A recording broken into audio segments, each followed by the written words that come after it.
Hi, I'm Elsa Mayer, Community Manager here at Snowflake, and this is another episode of Behind the Data Cloud.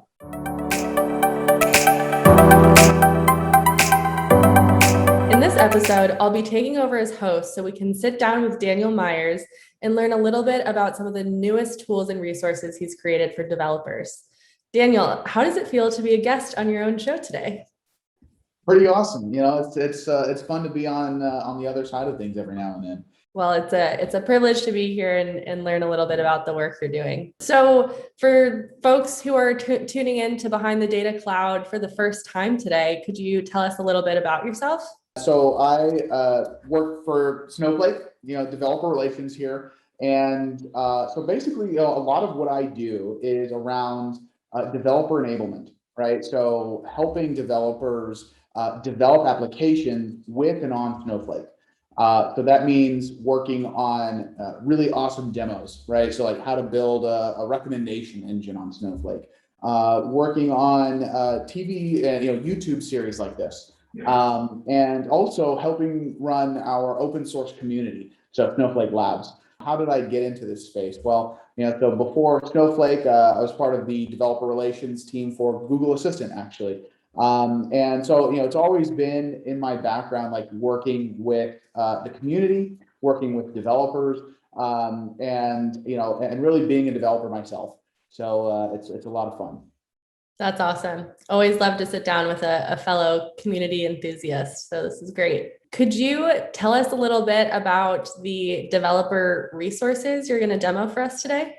Yeah, absolutely. So two big ones, two big developer resources today, and areas where developers can go to learn more and experiment with Snowflake is Snowflake Guides, right? I like to call them quick starts, and Snowflake Labs. So, let me go ahead and start actually share my screen here and show you these things. So Snowflake Guides is kind of what it sounds like.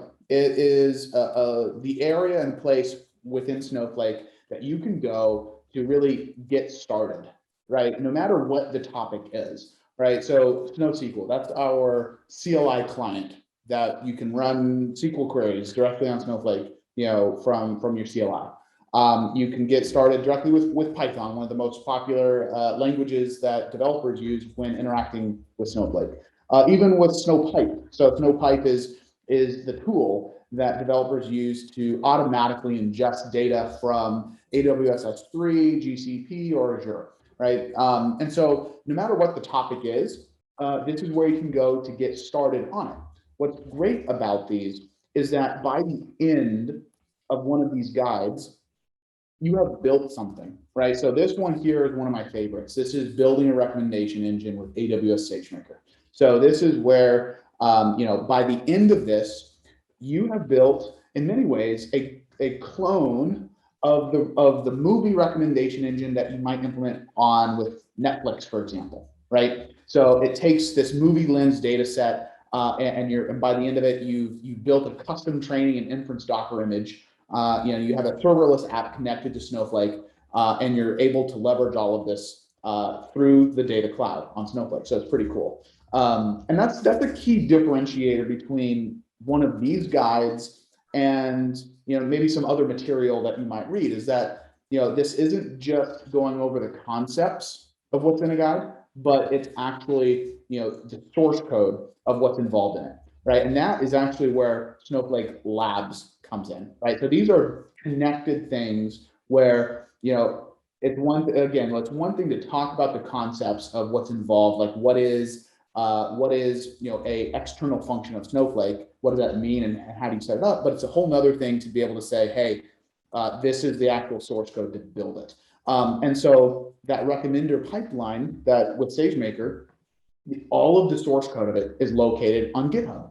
So you can go in, clone this repository, set it up in your own environment, and play with it, and even change it, right? So you potentially even use this as a seed project to build your own type of recommendation, and it doesn't have to be movies, right? It could be something else. So that's a key differentiator with these guides. Another really cool thing actually with Snowflake Labs is that in addition to these guides, It also hosts some community-led projects, so software tools and different types of applications that the community has built and community maintains them. A great example of this is actually our Accelerator plugin for Excel. So this is where, with Snowflake, you can directly query, even manipulate data in your Snowflake data cloud directly from Excel. This is really cool too, because, we see our own customers using this and contributing back to it and things like that. And so this is an example of an application that's not developed directly by Snowflake, but works with Snowflake. It's part of the open source community. And so that's one of the other things that Snowflake Labs does. A really good resource on here is actually the awesome Snowflake repository. So for any of the viewers out here, if you might be familiar with the awesome lists, is what they're called, right? So it is a kind of a single place where you go to get all sorts of resources, heavily and tightly curated by the owner of the repository. But the idea is anybody can submit a new resource to be added, right? So here we have this curated list of community content where people can go to get connected with the Snowflake community, right? So obviously we have our own Snowflake community.snowflake.com. That's the official Snowflake community site, and you can become a data hero there. We also have our other community areas. So like Reddit, right? Stack Overflow, our YouTube channel, right? Where you're watching this. And one that I really like to point out, maybe because I helped grow this, is the Medium blog, right? So the Medium blog is one of my favorites because I helped build this thing from the ground up, and there's a lot of really good technical content on this because even Felipe, so anybody here that knows Felipe, we work together a lot. But there's a lot of really good technical content. What's cool too is that it's not all written by Snowflake. This is again written by community members. Community members of sometimes they're our customers. Sometimes they're part of our data superhero program, right? But they're all, the focus here is technical content on. This is really where some of the concepts live. Even how-tos on how to use different tools, right? So this is a great one on how to use Postman with Snowflake, right? So that's pretty cool, and a really good area that I like to encourage people to follow this, because every single week we're posting new blog articles here, and so we also have some of our main Twitter persons, right? So Snowflake DB, Felipe, Kent, and myself, and also the other areas of really high technical content, right? So Snowflake Guides, which I just went over, are reference docs themselves. But we also, what's really cool here, a lot of people don't know about this, is we have the Snowflake Essentials training. This is actual courses completely on Snowflake, completely free, that you can take, that by the end of it, you've gone through a whole series of courses with a complete curated curriculum. We have a whole team dedicated to this. It's pretty cool. That by the end of it, you've learned a lot. Some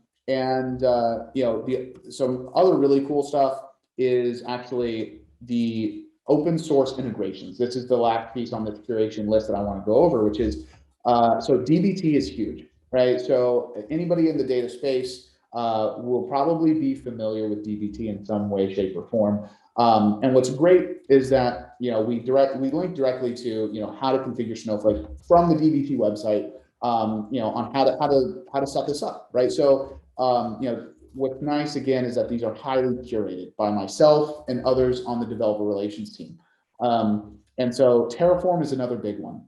Terraform, we actually have, and we work closely with the Chan Zuckerberg initiative on this Terraform provider for Snowflake.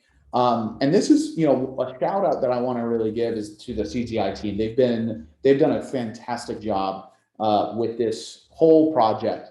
And so much so that it's getting a lot of popularity now. And so for the viewers here, right, if you want to contribute back to the open source community for Snowflake and have a big impact, this is probably one of the top projects that you can contribute to that has a lot of areas that still needs contribution. So I want to encourage everybody today, like, take a look at this, especially if you are, managing cloud resources. You're probably using Terraform anyway, right? So if you're managing GCP, AWS, or Azure, this is going to be a great way to do that. So I encourage everybody to contribute back to some of these open source projects, especially this one. And then we also have, our Apache Airflow and superset integrations. And then those demos that I talked about, so AWS SageMaker, and our live Twitter data into Snowflake. And so, so that's in short, a couple of the things I wanted to go over. And so, yeah, I mean, that's what gets me really excited about this. This is so incredible. I mean, I love the resources. I love the community contributions, just exciting across the board. You've named a lot of resources today. And for folks who are just getting started, what would be the one place that you recommended someone start off at? Great. Yeah, I love that question because, I like to tell, there's definitely a couple places, but I would say that one of the best places to get started is guides.snowflake.com. I mean, that's the whole title of that page is getting started on Snowflake from a technical perspective, right? And the other really good area that I point people to is to get involved with the community is our user groups, right? So our user groups, we have tons of them, right? Right now with COVID, they're all virtual, but over time, I mean, we used to have them all in person. Those are always tons of fun because you get to meet people in person, you get to meet people that are using the same tools as you, so you get to talk tech with them, right? So I definitely encourage people to get involved in their local user groups, and so those are two big areas that I point people to. Love that answer. Question about the open source projects in Snowflake Labs. Have you seen any really unique or powerful implementations of those projects? Yeah, that's a great question. So one of the coolest implementations is actually with DFW Airport. So we have a customer using Accelerator today. That they use Accelerator with directly from Snowflake Labs to help manage all of the various resources that they have in Snowflake, all the data that they have, and so that's one of the coolest ones. Another really cool entirely community built project is actually for VS Code. So there's a plugin for VS Code called SQL Tools. And so the SQL Tools provides basically an interface for interacting with all sorts of data providers, right? So different databases, Postgres, others. A community member actually built a driver leveraging our Node.js driver for VS Code that runs in SQL Tools. So now you can directly from VS Code interact with Snowflake, complete with all the various tidbits that you might want. And what's great about this is that your worksheets now live locally. You can store them in source control, and so it's for people familiar and wanting to use VS Code, this is a great alternative, a great way to do that. So cool. Sounds like some great content for potential user group meetings down the road. Yeah, absolutely. So you mentioned a little bit about contributing to the Terraform project. For folks who are fairly advanced and are actually interested in sharing their code, how would you recommend that they get involved and contribute? So the best way is following the contributor guide on that project. So with almost every open source project, there'll be within the README a instruction list on what they look for when contributing, right? So it might be running your code through a test suite, for example. It might be including a template of the when you actually make the pull request, a template for what's in the description and things like that. And so I would definitely take a look at that when looking to contribute. The other thing is taking a look at the issues list, right? So if you're looking for an idea of, hey, what should I contribute to this? Well, there's a whole list of feature requests that people are making in the issue list, right? And so I would just, literally scroll through that list and be like, that one looks cool to me, or hey, I actually want that feature too. I'm going to go and implement it, right? And that's really the heart of open source is getting people excited and involved and engaged in these open source projects. Because at the end of the day, if you're using the project, you'll be able to say, hey, my piece of code is touching thousands or millions of developers using this project. So it's cool to say that. So you've accomplished a lot of fantastic resources that you've gone through here. What's next for developer resources at Snowflake? What are you thinking about for the next 6 months, 12 months? Without giving away, the secret sauce, what I'm really excited about is this one upcoming June, our data summit, right? So we're going to be making some really, really cool announcements that I've been working on for months, right? Along with our product engineering teams, product management, everybody here at Snowflake. It's really impressive to my, I'm impressed at the work all these teams are doing. And it's really cool to know, like, beforehand, like be in the know of like what we're working on and what we're going to be announcing. So, while it might be like a little bit of a tease, like to say, hey, I'm excited about this, so I can't talk about it yet, but I will be talking about it at our summit here in just a few months. So, I encourage everybody to sign up and watch our data summit later this year, because we're going to be making some really cool announcements.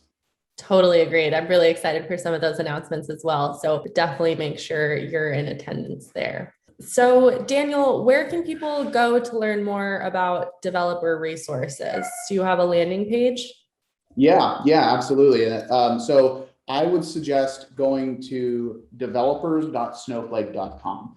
That's really kind of the landing page and homepage for developers to learn, with all sorts of resources there. So from there, you'll find a link to the guides, you'll find a link to our open source community on Snowflake Labs, and you'll even be able to sign up for some of the upcoming different events that we have, right? So we're actually having App Week here later this year as well, which is a great way to learn, get real hands-on demos of what Snowflake is capable of, and some of the cool features that we have. We also have our Build Summit, right, later in September of this year. So be on the lookout for that. And you can find also all this information on developers.snowflake.com.